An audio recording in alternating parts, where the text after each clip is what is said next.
আজকে আমি তোমাদের সাথে একটা পুরো অন্য রকমের গল্প শেয়ার করব। এখন আমি যেখানে আছি সেটা হচ্ছে কেপিসি হসপিটাল।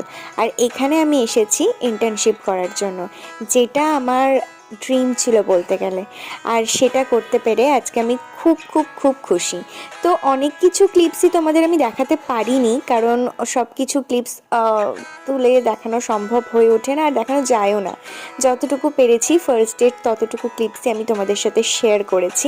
আসলে আমার এই মেমোরিগুলো না জমিয়ে রাখতে খুব ভালো লাগে। 10 বছর পর এগুলো দেখব যখন, তখন তো আমার নিজেরও খুব ভালো লাগবে। ফার্স্ট ডে ক্লাস জয়েন করার পর আমাদের অ্যাপ্রনও দিয়ে দিয়েছে নতুন। আর এই যে কেপিসি নিউট্রিশন লেখা, এটা একটা অন্য রকমের স্বপ্ন পূরণ। যাই হোক, এখনও সেই স্বপ্নটা পূরণ করে উঠতে পারিনি। দিদিদের সাথে গিয়ে ওয়ার্ডে ওয়ার্ডে সব কিছু কাজগুলো বুঝে নিচ্ছিলাম। এরপর আমরা বেরিয়ে পড়লাম মোমো খেতে। যাদবপুরের মোমো তো খুবই ফেমাস। তো আজকের শর্টস এতটুকুই, চলো।